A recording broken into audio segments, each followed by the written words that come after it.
So welcome back to BN tutorial. So आज की video में हम लोग जो है ऑर्गेनाइजिंग चैप्टर को पूरी तरह से कंप्लीट करने जा रहे हैं। तो पहला टॉपिक जो मैं डिस्कस करने जा रहा हूँ वो है सेंट्रलाइजेशन के बारे में। उसके बाद हम लोग सीधा इसके मेरिट्स और डीमेरिट्स और डिसेंट्रलाइजेशन के टॉपिक पे जाएंगे। तो सेंट्रलाइजेशन मतलब क्या है?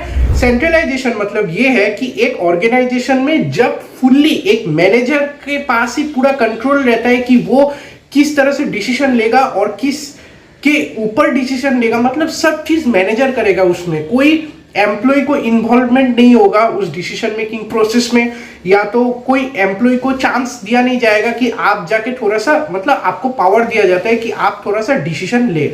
तो उसमें क्या है? Centralization means all the power remains in the hands of the manager. Centralization is a common occurrence in small enterprises. मतलब स्मॉल एंटरप्राइजेस मतलब छोटे छोटे जो ऑर्गेनाइजेशंस रहते हैं ना, जो कि इतने फेमस नहीं है प्लस बड़े भी नहीं है, तो उन ऑर्गेनाइजेशन में ये सेंट्रलाइजेशन जो की प्रोसेस है उसको किया जाता है, क्योंकि वहां पर मैनेजर्स को ही पूरा पावर दिया जाता है। और ये सेंट्रलाइजेशन हमेशा स्मॉल एंटरप्राइजेस में ही हमेशा परफॉर्म किए जाते हैं। आपको ये बात याद रखनी है, अगर क्वेश्चन में आ गया कभी भी in which organisation the centralisation process occurs, तो आपको जस्ट आंसर में यही लिखना है कि स्मॉल एंटरप्राइज, मतलब कि स्मॉल इंडस्ट्रीज या ऑर्गेनाइजेशन या एंटरप्राइज सब एक ही चीज है। तो आपको स्मॉल मतलब छोटा जो है उसका याद रखना पड़ेगा। तो अभी हम लोग सीधा मेरिट्स और डीमेरिट्स में आ जाते हैं। सो अभी हम लोग पढ़ेंगे मेरिट्स, मतलब कि एडवांटेजेस क्या क्या है सेंट्रलाइजेशन की। तो पहला पॉइंट है coordination of activities. In the absence of centralization different segments में परस्यू इंडिपेंडेंट पॉलिसीज। मतलब सोच लीजिए अगर मैनेजर ही नहीं रहा एक ऑर्गेनाइजेशन में, तब एम्प्लॉइज क्या करेंगे? अपने आप से डिसीजन लेंगे और अपने आप से काम करने के लिए सोचेंगे। ऑन दी अदर हैंड एक ऑर्गेनाइजेशन में अगर एक मैनेजर रहा तो कोई अपने आप से डिसीजन ले पाएगा? नहीं ले पाएगा। कोई अपने आप से पॉलिसी सेट कर पाएगा? नहीं कर पाएगा ना। तो इसीलिए मैनेजर का होना बहुत ही जरूरी है। इसीलिए इस मतलब इससे क्या होगा कि मैनेजर देखता रहेगा कि सभी ऑर्गेनाइजेशन मतलब पार्ट में डिपार्टमेंट्स में ऑर्गेनाइजेशन का सभी जगह कोऑर्डिनेशन अच्छे से हो रहा है कि नहीं। तो कोऑर्डिनेशन का चेक भी हो रहा है, प्लस पॉलिसीज और जो ड्यूटीज है वो आराम से सेट कर पा रहे हैं मैनेजर। तो इससे क्या हो रहा है? कोऑर्डिनेशन भी बढ़ रहा है। इसलिए इस पॉइंट का हेडिंग दिया गया है कोऑर्डिनेशन ऑफ एक्टिविटीज। नेक्स्ट हो गया economies. Centralization of management will bring economies of scale. मतलब सोच लीजिए एक मैनेजर है एक ऑर्गेनाइजेशन का, तो वो क्या करेगा? एक्सपेंसेस को कमाने का सोचेगा। अगर मैनेजर ही नहीं रहा तो एम्प्लॉइज अपने आप से खर्च करना शुरू करेंगे। मतलब फाइनेंशियल जो डिपार्टमेंट है उन लोग से उनका जो प्रेशर है वो बढ़ता रहेगा, क्योंकि एम्प्लॉइज जो है वो अपने हिसाब से खर्च कर रहे हैं। तो फाइनेंशियल डिपार्टमेंट का तो ये लॉस होता जा रहा है और ऑर्गेनाइजेशन का भी लॉस हो रहा है। लेकिन ऑन दी अदर हैंड अगर मैनेजर उस जगह पे रहेगा तो इकोनॉमीज क्या है? मतलब एकदम कंट्रोल में रहेगी। इकोनॉमी मतलब वो जो एक्सपेंस है वो एकदम कंट्रोल में रहेगा, क्योंकि मैनेजर है ना। नेक्स्ट हो गया standardization of procedures and system.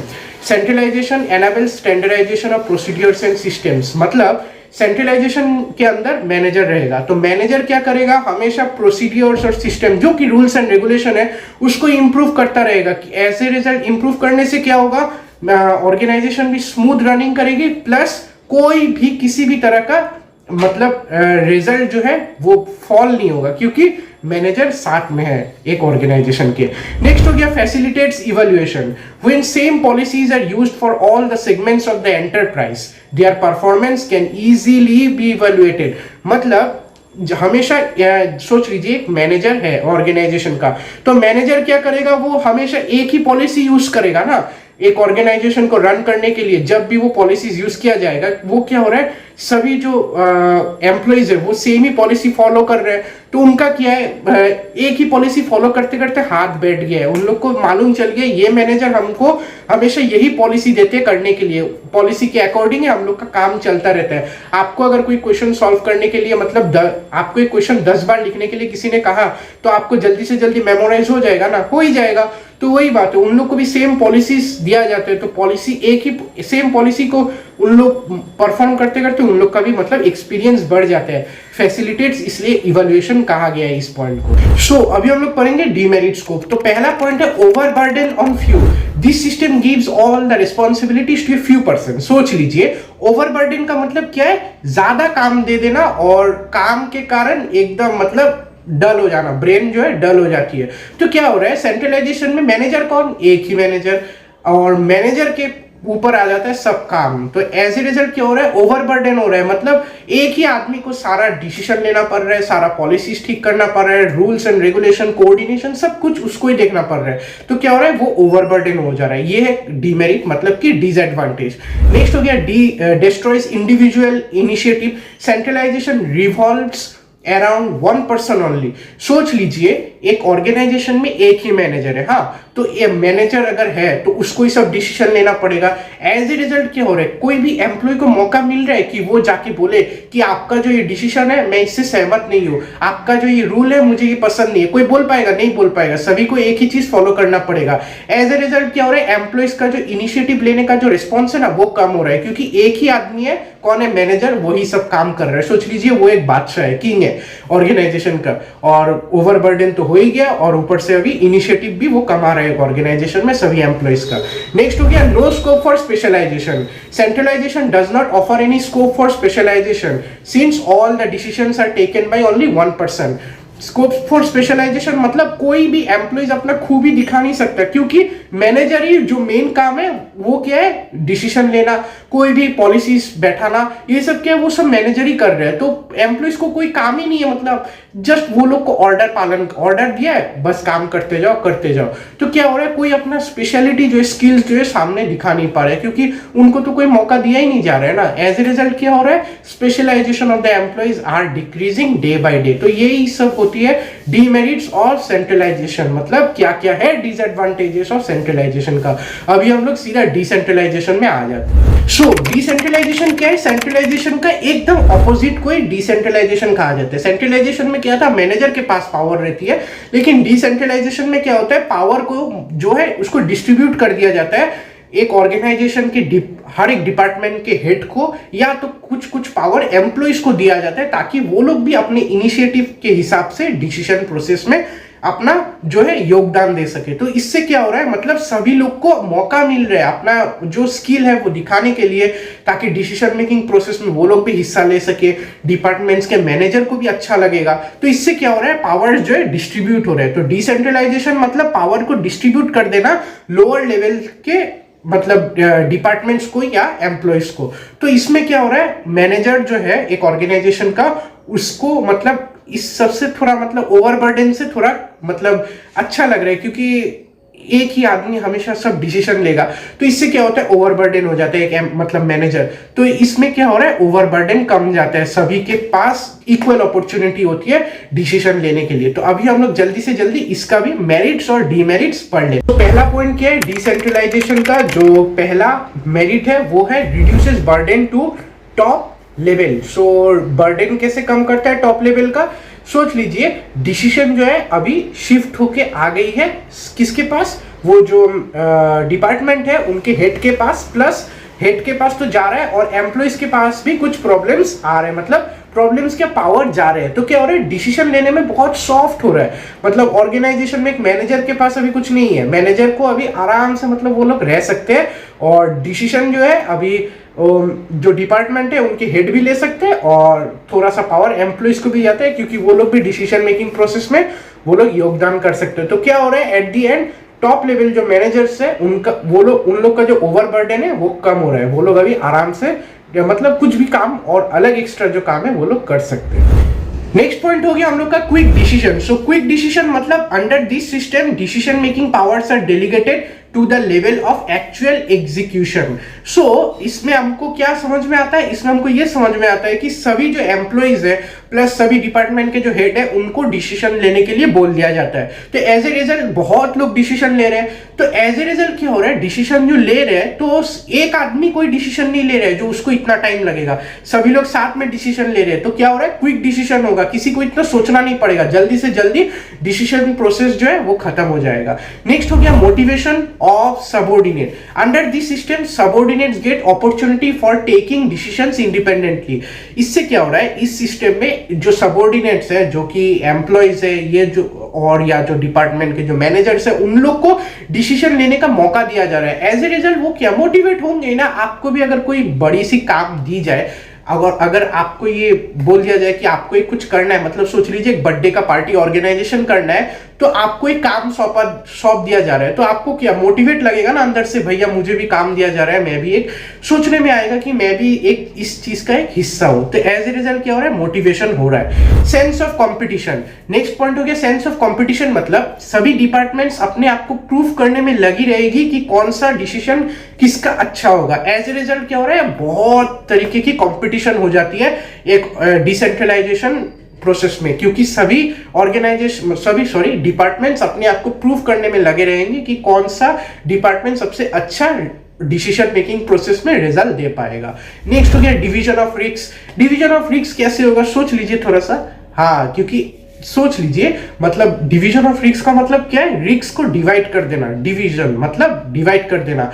तो क्या हो रहा है, सभी डिपार्टमेंट्स के जो कर्मचारी है प्लस हेड है, वो सभी लोग डिसीजन ले रहे हैं। तो एज ए रिजल्ट क्या हुआ, एक जैसे सेंट्रलाइजेशन में मैनेजर ही सिर्फ डिसीजन लेगा, तो इसमें क्या हो रहा है, सभी लोग डिसीजन ले रहे हैं। एज ए रिजल्ट क्या हो रहा है, रिस्क जो है, मतलब कोई भी अगर रिस्क हो गया डिसीजन मेकिंग प्रोसेस में, अगर ये डिसीजन जो है काम नहीं किया, तो एक आदमी पे वो ठप्पा नहीं लगेगा कि आपकी वजह से ऐसा हुआ है। सभी लोग मतलब एक साथ डिसीजन ले रहे हैं। एज ए रिजल्ट क्या हो रहा है, रिस्क जो है सब में बट रहा है, क्योंकि सबकी गलती होगी ना, एक की गलती नहीं होगी। जैसे सेंट्रलाइजेशन में मैनेजर के ऊपर ही सब गलतियां आ जाती है। तो क्या हो रहा है, डिवीजन ऑफ रिस्क हो रहा है। अभी हम लोग जल्दी से जल्दी इसका डीमेरिट्स भी पढ़ लेते हैं। जो डीमेरिट्स है उसका, जो कि डिसएडवांटेज है उसका पहला पॉइंट है लैक ऑफ कोऑर्डिनेशन। सोच लीजिए, सभी डिपार्टमेंट इंडिपेंडेंटली अपना अपना डिसीजन ले रहे हैं, तो इसमें क्या हो रहा है, कोई एक डिपार्टमेंट जो है और एक डिपार्टमेंट से जाके पूछेगा भी नहीं कि आप क्या डिसीजन ले रहे हो, क्या हम इस डिसीजन से सहमत है।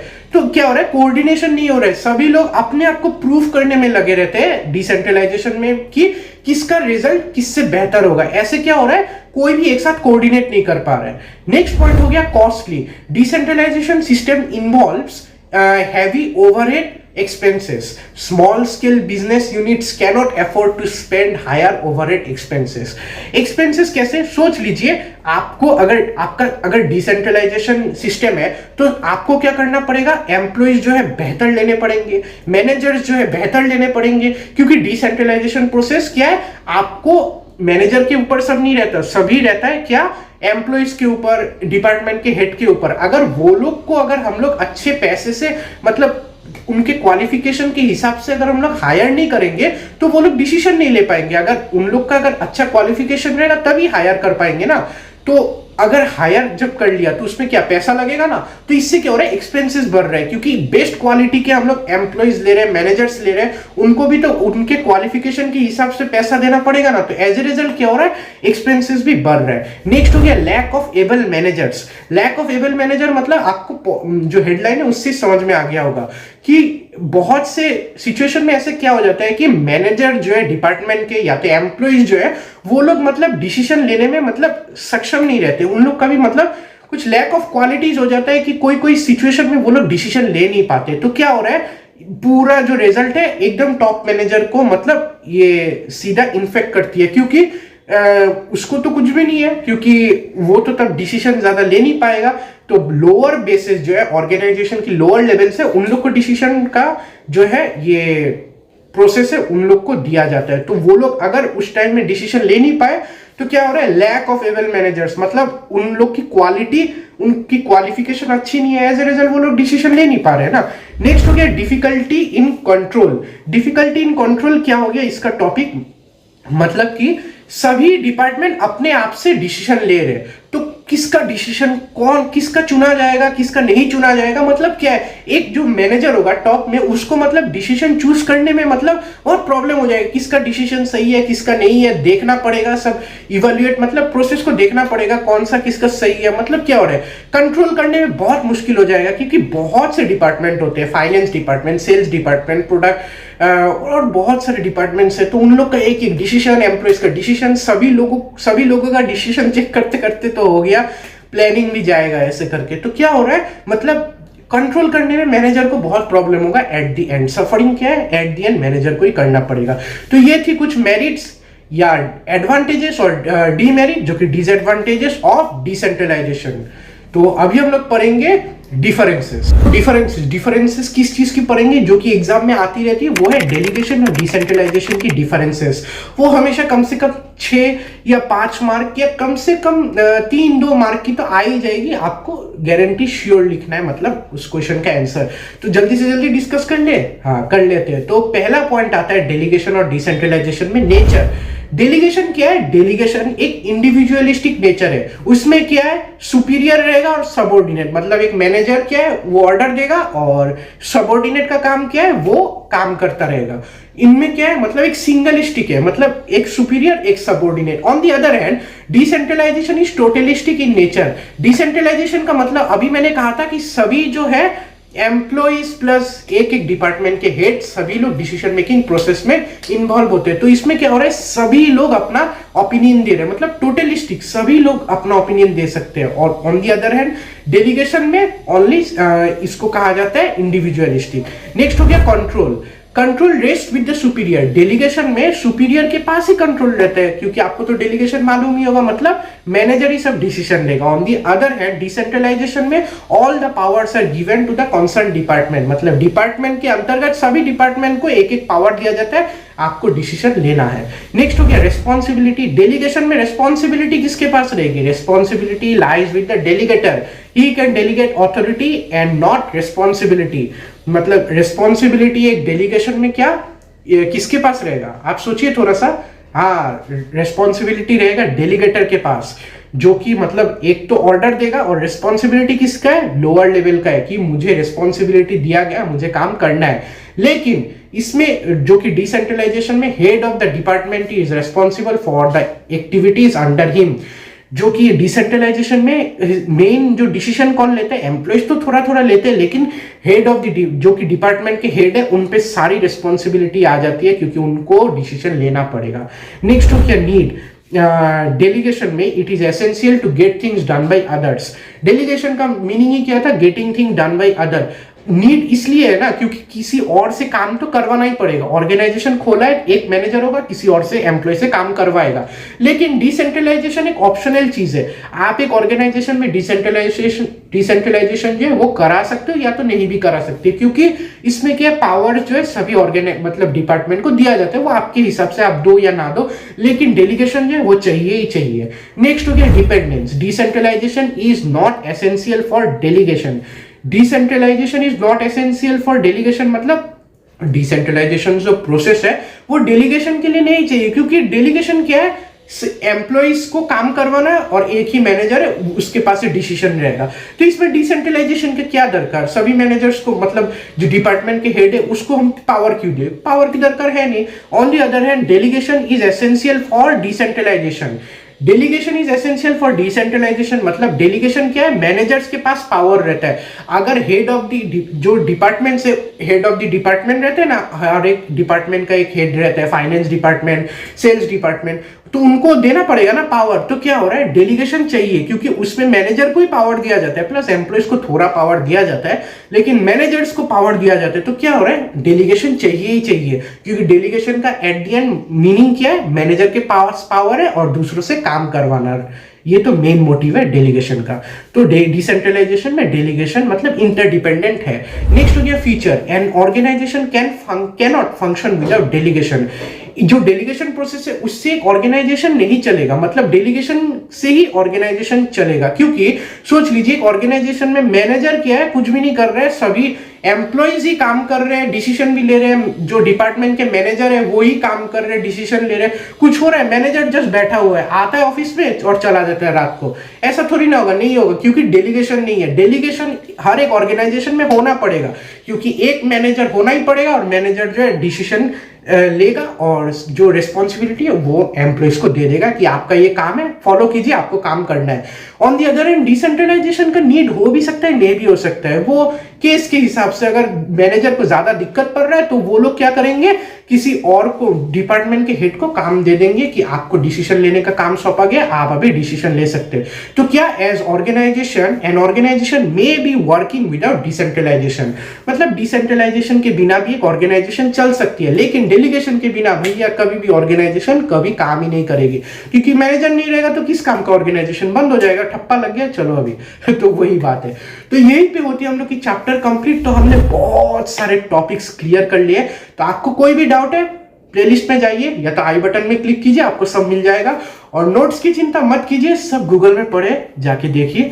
तो यही पे होता है हम लोग का वीडियो है। अगर चैनल में नए हैं तो प्लीज लाइक शेयर एंड वो जो सब्सक्राइब जो लाल बटन है उसको क्लिक कर दीजिए और बेल रिंग को भी दबा दीजिए, ताकि आपको नोटिफिकेशन जल्दी से जल्दी मिलती जाए। और मिलते हैं आपको नेक्स्ट रिवीजन के वीडियो पे।